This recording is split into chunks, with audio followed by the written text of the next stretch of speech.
Почитувани гледачи на КМ телевизија, почитувани љубители на спортот, понеделник 13 март, време за нов спортски преглед на КМ телевизија. Слично како и минатиот пат, и овој спортски преглед ќе го започнеме со индивидуалните спортови, поточно со скијањето. Во саботата на Попова шапка се одржа второто издание на Шара купот за ветерани во велеслалом во организација на Сдруженијето на спортски ветерани Шарпланинец. Од тетово 70 на скијачи од цела Македонија се надпреваруваа во 4 категории. Во женска конкуренција имаше само една категорија, 41 година плюс. Победи Сузана Шантевска со резултат 56 секунди и 49 стотинки. Второто место за Маргарита Здравковска, додека трето место за Снежана Димоска. Кај мажите имаше 3 категории. Во највозрастната 61 плюс година победи Менан Мемети со резултат 54 секунди и 72 стотинки. Второ место за Љупчо Поп Стефанија, додека трето место за Борис Стојановски. Најмасовно беше во категоријата од 51 до 60 години, каде што победи Љупчо Спасовски со резултат од 45 секунди и 26 стотинки. Второ место за Ѓорѓи Бушевски, трето место за Владко Велковски. Кај најмладите ветерани, 41 до 50 години, Иван Танев прво место со резултат 42 секунди и 75 стотинки. Второ место за Газмен Гафур, додека трето место за Петар Бошковски. Навистина, одлично надпреварување. Морам да признам дека и времето не послужи, иако кога пристигнавме на Попова шапка имаше силен ветер, нестабилно, меѓутоа надпревар започна со половина час доцнење и понатаму се беше во ред. Најважно е дека никој не се повреди, немаше тешки падови, само двајца скијачи не успеа да ја завршат трката, меѓутоа со многу полесни падови.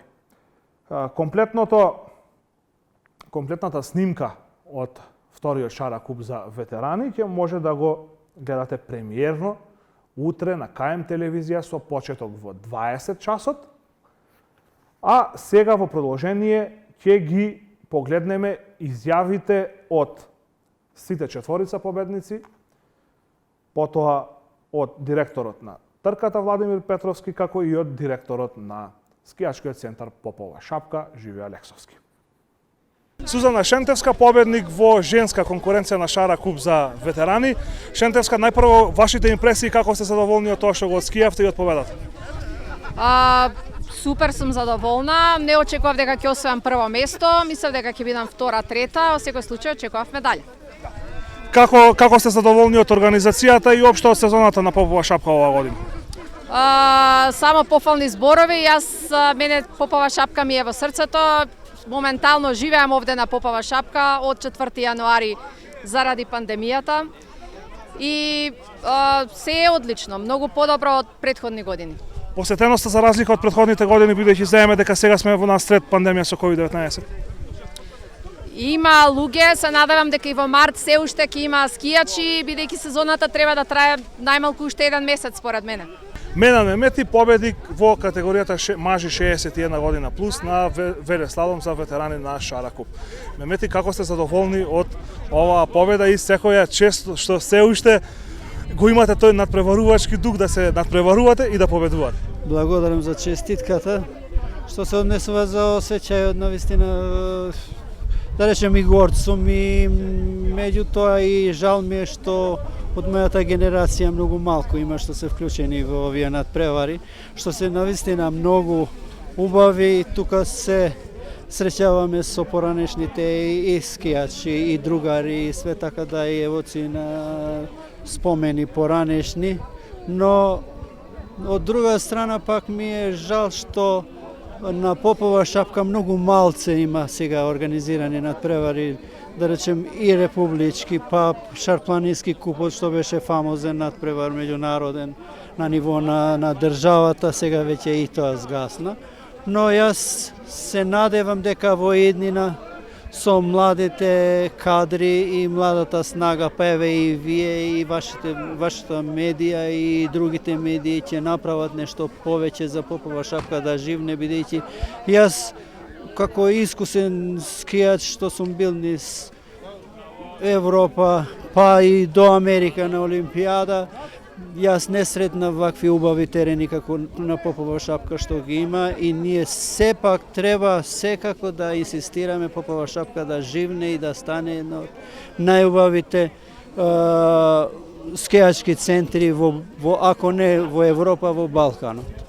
Така да, жал ми е за Попова шапка што овие наши настани со 60 години да се радуваме наместо да се радуваме на другите надпревари кои што ќе видат, што ќе можат да настават својата кариера, па и своите надпреварувачки настани во меѓународните надпревари, но тоа е тоа за сега. Лјупчо Спасовски, зврс победник во категоријата мажи 51+. Спасовски, најпрво твоите импресии, како си задоволен од тоа што го откри од победата? Прво, да се заблагодарам на организаторите на овој денешен куп. Значи, организацијата беше меѓу која бев и јас, значи, ги поставивме патеката, да поставуваме. Значи, задоволен сум од организацијата. Надпреварот помина безпрекорно, фала Богу, без никакви повреди. Имаше добра трка, заврши се како што треба. Ако се прашувам јас, беше безпрекорно. Мислим, че сложат и другите, беше се окей. Дали ќе има други надпреварувања за ветерани каде што ќе надпреваруваш? Па ја би сакал до година да биде и малку помоставно, не само едно такмичење да има на почетокот на март. Ова година малце и временските услови го направи она што кога гледаме дека беше март месец, патеката беше малку попуштена. Некои такмичари не може би да го дадат све од максимум. Имаше малку кошење, ама до година има се поправи да биде све како што треба. Се надевам дека ќе се потрудиме не една да има и повеќе трки. Пред све да кажам дека битно е дружењето. Ова весело, овој народ што е тука покрај нас, му треба ваква дружба. Меѓу мислим они што сакаа белиот спорт, скијањето. Можам да кажам дека целиот живот си на Попова шапка. Како може да ја оцениме оваа сезона? Пред крајот сме на сезоната. Во време на пандемија со COVID-19, меѓутоа и општо за временските услови и за посетеност. Да, кога ме прашувате за мојата работа, моето време кога сум поминал на шапка, значи јас сум 50 година на шапка, имам 53, од мојата трета година скијам, тука со татко ми од 3 години. Потоа бев во клуб, па бев репрезентација на Македонија. Обучив над 3500 дечиња, значи година може има и 3800 со ден, месец, година на раѓање запишани во моите тетрадки, во моите споменари, што еден ден мислим дека ќе направиме една емисија на телевизија да Конкретно за оваа сезона посетеноста за разлика од претходната. Јас сум предадоволен, морам да пофалим, да кажем, значи за раководството на Попова шапка. Значи се потрудија луѓето максимално, со кои услови располагаат, што придонесува, значи тоа е обели образ, што седата така се деси за целипашина, нешто не е во ред. Мислим дека до година ќе биде се во ред и ќе биде шапка како некогаш во најубавиот сјај. Иван Танев, победник во најмладата возрастна категорија кај мажите, да, ветерани велеслалом. Танев, како сте задоволни, вашите импресии и од задоволството ваше од победата? Нормално задоволен сум и би сакал најпрво да честитам на Сдруженијето, ветеранско сдружение Шарпланинец и на големите ентузијасти што ја организира оваа трка. И се надевам дека ќе преиде во традиција, затоа што сите ние постари, да речеме, скијачи, заљубеници во планина, сакаме барем еднаш годишно да се здружиме, да имаме убава дружба и да се надпреваруваме. Од тоа што можев да видам и да слушнам, вие сте сите надпреварувачи, сите скијате редовно, уште сте активни, иако како рекреативци. Како може да ја оцениме оваа сезона на Попова шапка? Па сезоната би ја оценил како успешна, со мала забелешка, 600 дај Боже, уште 5 вакви 600 наредните, да не чекаме пак 30-50 години да пројдат, да се вложи и дај Боже да престанеме веќе ова прекрасна планина имаме, да престанеме веќе да ги трошиме парите надвор од Македонија, шапка да прерасне во убавица, во збиралиште, како што некогаш била светски познат ски центар. Да не се остане само на ова. Владимир Петровски Шишев, директор на трката. Стартува околу 70 на надпреварувачи денес. Временските услови променливи, но може да ги оцениме како добри. Како вие сте задоволни од комплетната организација и од текот на денешното надпреварување? Организацијата, ја мислам дека беше добра. Немаше некои посебни незадоволни, што некои од скијачите да беа незадоволни од организацијата. Единствено беа условите околу снегот малку полоши. Околу тоа се бунеа такмичарите, меѓутоа тука нема што да се прави, тоа е природа. Многу е битно што успеа тоа се да го завршиме и со овие услови на снегот. Плановите за едина, дали повторно ќе гледаме Шара Куп наредната година? Сигурно ќе гледате повторно Шара Куп. Се надеваме дека во наредниот период дека ќе иде напред скијашкиот центар Попова шапка. Во корелација со истото ќе имаме и мотив повеќе, услови уште подобри за пристигнување на такмичарите на стартна линија, за средување на стазите, така да од наша страна сигурно организацијата за Шара Куп ќе биде и во идните години се подобро и подобро. Живе Алексовски, директор на скијачкиот центар Попова шапка. Алексовски е еден убав надпревар денеска, меѓутоа за ветерани. Што овие надпревари значат за ски центарот Попова шапка и зошто немаме многу повеќе надпревари и меѓународни па и републички тука да се одржуваат? Така, значи ски центарот Попова шапка е денеска 90-тиот ден како скијачки ден на Попова шапка. Имавме успешна сезона, сезоната е уште во тек. Попова шапка, ваквите надпревари се од голем значај, затоа што овие надпревари привлечуваат внимание, овие надпревари привлечуваат се за на Попова шапка да се привлече скијачи, посетители у секој аспект. Ски центарот Попова шапка се труди, затоа што оваа година е една од најуспешните ски сезони последните 15 години и се труди и у делот на надпреварите да се даде повеќе важност, да се даде логистика од наша страна, се дава комплетна логистика на сите кои што организираат вакви надпревари, па да може да се отвори правецот и традиционалниот чарпланински куп, ако може да се врати на Попова шапка, традицијата да продолжи. Овие надпревари на Попова шапка, не само за Попова шапка, надпреварите на ски центрите се одлика како да се даде мотив за скијачите, за децата кои што се во подем во скијањето. Кажа дека ова е една од најуспешните сезони последните 15 на години, меѓутоа оваа ски сезона е насред пандемија со COVID-19. Дали пандемијата влијаеше на посетеноста на скијачите, односно на бројот на скијачи на Попова шапка? Како ски центар Попова шапка највеќе се даде акцент на заштитата на нашите посетители и скијачи. До сега, од самото отварање од 16 декември до денес, сметам дека пандемијата доволно скијачите беа у поглед заштитени со маски, редовите пред билетарите беа сите со маски, нормално маски импровизирани кои што ги имаат тие за скијање. На ски лифтовите беше појачена редарската служба, беше појачено ски патролата, управо само поради квалитетот да се заштитат скијачите и посетителите од COVID-19. Тоа беа импресиите на победниците на вториот Шара Куп за ветерани. Уште еднаш да ве потсетам, снимка од надпреварот утре, вторник, со почеток во 20 часот на КМ телевизија. Сега продолжуваме со екипните спортови, со прегледот на резултатите од изминатиот викенд. Ќе започнеме со прволигашката конкуренција. Шкендија Пелистер 1:0 со голот на Валмир Нафију во 88-та минута. Струга Ренова 0:0, Работнички академија Пандев 0:2 со головите на Марио Крстовски и Кристијан Велиновски, Шкупи Вардар 2:0, Режиналдо и Филип Глигоров за Шкупи стрела прецизно, Македонија Ѓорче Петров Силекс 0:3, 2 голови за Дејан Тантуровски и 1 за Иван Ивановски и на последниот надпревар Борец Беласица 1:0 со голот на Еди Баша во 55-та минута. Табелата после комплетното 23-то коло изгледа вака. На лидерското место Шкендија со 50 бодови, второ место за Шкупи со 43, трето место за Македонија Ѓорче Петров со 38 бодови. Четврто место е Струга со 34, следуваат Работнички и Борец со по 32, седми е Пелистер со 28, осмо место за Вардар со 27. Во зоната за бараж, екипата на Силјак со 26 бодови и Академија Пандев со 25. Во онаа зона која што носи пресоба во понизок ранг, за прв пат годинава не се двете струмички екипа, но имаме само една струмичка екипа.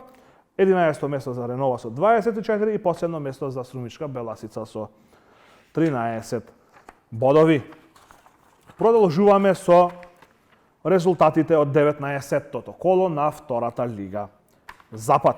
Во полошкото дерби гостивар Тетекс 1:0 со голот на Малиш Белјули во 65-та минута, на вистина прекрасен еврогол директно од слободен удар.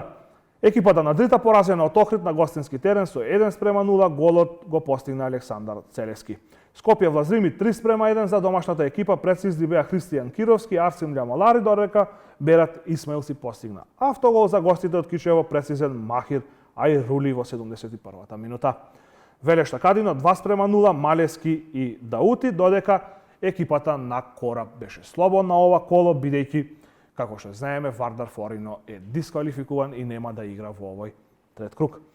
Табелата е следна. На првото место е Скопје со 44 бодови, пред Велешта со 37, Гостивар со 36 и Охрид со 35. И тука некаде се затвора кругот на екипи кои што ќе се борат за првите две места на табелата. Следуваат на петтото место е Кораб со 25, шесто место за Влазрими со 23, седмо за Кадино со 19, осмо место за Тетек со 15 бодови и во зоната за испаѓање Дрита со 13 бодови и веќе дисквалификуваниот Вардар Форино со само 10 бодови. Изминатиот викенд започна и пролетниот дел од третата лига Запад, каде се одигра надпреварите од 10-тото коло. Камењане Зајас 4:3 за домашната екипа, стрелци Љума и Имери 2 пати и Бајрами 1 гол, за гостите од Кичевско Мехмеди 1 гол и 2 за Джеладини. Во дербито на колото Речица Арсими 2:2 и Биши и Джемаили за домашните, за гостите Дико и Алии. Напредок Љуботен 0:2 во дуелот на поранешните прволигаши, за гостите од Тетово Дејан Савевски и Христијан Димитриевски.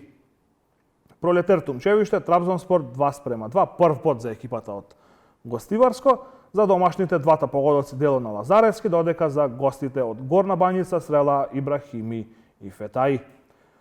Нераште Беса 1:4 за домашните Таири, за гостите од Добридол Реджепи Беадини Селими и Мухамед Бекир. Слободна беше екипата на Врапчиште. На табелата прво место за Беса со 28 бодови, пред Арсими со 22, Речица со 20. Четврто место за Камењане со 16, петто место за Врапчиште со 15, шести е Заја со 12 бодови, седмо место Нераште со 9, Трабзонспорт 8 на 8-то место, 9-тото и 10-тото место го делат Напредок и Љуботен, како што кажав, поранешните прволигаши со по 6 бодови и последен 11-ти Пролетер Тумчевиште со само 1 бод, кој што го освоија во ова коло. Во женска конкуренција на програмата беа надпреварите од 17-тото коло. Голема победа за фудбалерките на Шкендија, 3:1 на гости со Речица во директен дуел за опстанок со директен конкурент. Ас Юнајтед Љуботен 3:0, Борец Тиверија 0:3, Шкупи Атлетико 1:2 и Статов Каменица Саса 2:3, Кочани Деспина 0:9 и Топгол Скопје 4:4. Слободна беше екипата на Плачковица од Радовиш. На табелата во ВОСО Каменица Саса со 45 бодови, пред Тиверија со 41 и Деспина со 40. Тетовските екипи стојат вака: 6-то место за Шкендија со 27 бодови и 9-то место за Љуботен со 18 поени. Ни престои на вистина голема борба за опстанок во оваа конкуренција. Во кошаркарското првенство се одиграа надпреварите од 17-тото коло. Гостивар поразен на домашен терен од Пелистер со 80:100. На останатите надпревари МЗТ 2 Кожув 81:74, Куманово Работнички 95:70, Академија ФМП МЗТ Скопје 85:73, ТФТ Скопје против Вардар 94:71 и најубедлива победа за Евроникел против Црндрим од 111:74. На табелата убедливо на првото место е Перисер со 30 бодови, пред ТФТ, Евроникел, Гостивар и ФМП кои имаат по 24 бодови, следува Куманово со 21 и така натаму. Во второлигашката конкуренција екипата на Тетекс во еден навистина неизвестен надпревар кој што заврши нерешено во регуларниот дел, успеа да победи дури по едно продолжение против Хераклија од Битола со 79-75. На останатите надпревари Спорттим Мегабаскет 78-75, Чаир Спарта 100-67, Битола Охрид 71-66, одложен надпреварот помеѓу Партизан и Ринија. На табелата во водство екипата на Чаир со 25 бодови пред Охрид со 24, трето место за кошаркарите на Тетекс со 23 бодови. Следното коло, Тетекс игра на гостински терен во Скопје против екипата на Спарта.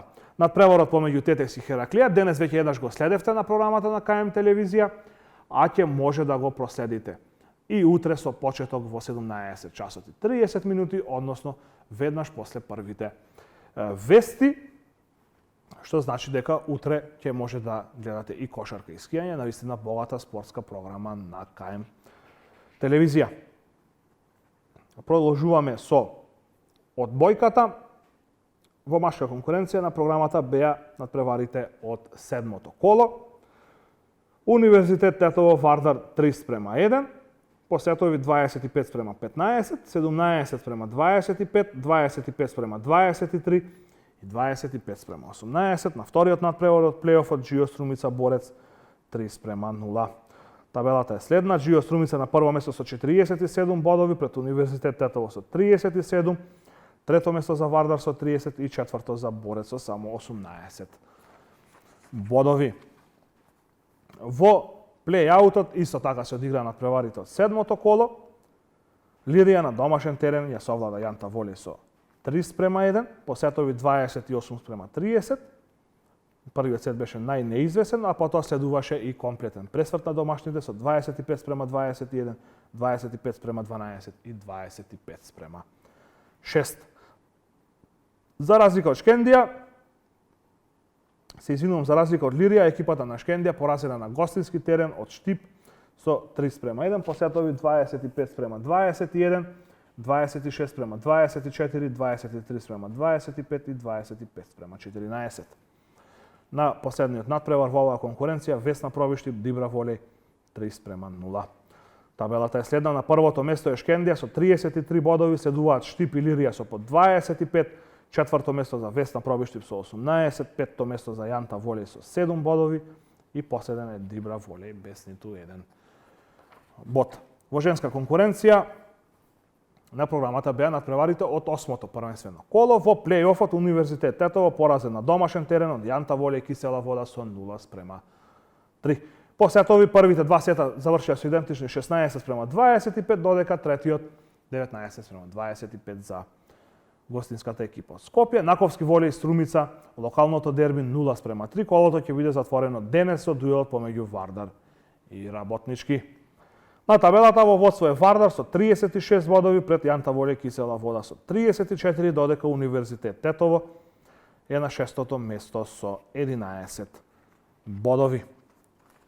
Во плей-аутот Бамикор Пелистер Волеј 0:3, 19:25, 12:25 и 18:25. На останатите надпревари Ускана Виктори Волеј 3:0, Македонија Макс Фитван Волеј 2:3 и Угада Студент Јанта Волеј Форца 0:3. На табелата води Фитван Волеј со 29 бодови пред Јанта Волеј Форца која што има исто така 29, трето место за Пелистер Волеј со 26, Бамикор е на 8-то место со само 2 бодови. И тука една работа треба да ја истакнеме, а тоа е дека минатото коло имавме прекинат надпревар во Кичево. Екипата на Ускана беше домаќина, нивниот тренер физички ги нападнал делегатот и судиите кои што се од Тетово. Надпреварот беше прекинат и доделен со службен резултат за гостинската екипа. Меѓутоа, она што е интересно, екипата на Ускана е казнета со само еден бод одземен од оние кои што ги имаат освоено. Така, веројатно, предвидуваат правилниците на Одбојкарската федерација на Македонија, меѓутоа, тука треба да се истакне една друга работа, а тоа е дека во вакви случаи каде што имаме тешки инциденти, односно физички напад врз службени лица, мора да има построга санкција, дури и дисквалификација, па и забрана за функционирање на клубот. Од друга страна, мора да има и посериозна контрола и на службените лица како си ја вршат својата работа, меѓутоа во случајов се работи за искусни судии, а Ускана не игра за ништо, има големо заостанување од 14 бодови позади екипите кои што обезбедуваат опстанок и веќе може да се смета за второлигаш од идната сезона и токму затоа го говорам ова, бидејќи недозволиво е да има физички напад врз службени официјални лица пред одбојкарките, а знаеме дека во оваа лига најголемиот дел од нив се и малолетни. Одбојкарскиот делот од спортскиот преглед посветен на одбојката ќе го завршиме со изјавата на Акик Ферати, тренерот на Лирија, да ги слушнеме неговите импресии од надпреварот против Јанта Волеј. Акик Ферати, тренер на екипата на Лирија, една тешка победа, можам да кажам, против Јанта Волеј. Ви изненадија во првиот сет, поведува со 1:0, меѓутоа на крајот покажавте дека сте поквалитетни и го добивте надпреварот со 3:1. За првиот сет не го добија гостите, ги добија судиите. Кардинални грешки, 2-3, ни го зема сетот, али за јавноста да кажам дека денеска заради некој протест имала тамо на кај Скопје тамо, дизачот наш, организаторот на играта Маџиров, останал на пат тамо, уште до сега е на пат тамо заглавен и без него тешко ни беше да се играм, али колку толку играчите се искусни и го покажаа своите и го добија надпреварот со 3:1. И сега ни останува штип да се победи овде 3:0 или 3:1 и да сме на 6-то место. Колку надпревари ви остануваат до крај? 3. Значи играме со Шкендија сега на гости, ни доаѓа штип и на Дебар последно коло. Патуваме и за ова година. Тоа што го нацртавме со овие услови, тоа и ќе го, значи второто место во оваа групна, втората група или конечно 6-то место. Последниот дел од спортскиот преглед ќе го посветиме на ракометот. Машката ракометна репрезентација на Македонија изминатата недела одигра двомеч против актуелниот светски и олимписки шампион Данска на надпреварот во Скопје на дебито на новиот селектор Кирил Лазаров, кој истовремено е играч и капитен и селектор. Македонија забележа победа од 33:29, навистина фантастична игра на момците, навистина голема борба на теренот, но и одлична тактика на новиот селектор и на новиот стручен штаб, каде што се уште и Бранислав Ангеловски, тука и Билјана Црвенковска, како и Ацо Јоновски, експертот за одбрана, сите поранешни репрезентативци на Македонија. На вториот надпревар во Данска убедлив пораз од 37:21, но можам да кажам дека ова е еден пресметан пораз, бидејќи Кирил Лазаров на овој надпревар беше во улога само на селектор, не беше во официјалниот записник во делот на ракометарите. Исто така и Филип Миркуловски не беше во составот, беше само помошник тренер. Македонија е веќе пласирана на Европското првенство, кое што идната година ќе се одржи во Словачка и Унгарија. До крајот ни остануваат уште два надпревари, а тоа се на гости против Финска и на домашен терен против Швајцарија. Како што кажав, Македонија ќе игра на нов голем собир, овој пат Европско првенство во јануари 2022 година во Словачка и Унгарија. На крајот од овој спортски преглед, уште еднаш само да ве потсетам дека сите овие спортски настани кои што ги споменавме во спортскиот преглед се одржа без присуство на гледачи, додека кафулињата и рестораните и парковите беа преполни со народ, никој не носи маски, јавни собири на секој ќош, меѓутоа битно односно најважно на спортските терени немаше публика. Тоа беше се за денешниот спортски преглед. Довидување и се гледаме следниот понеделник.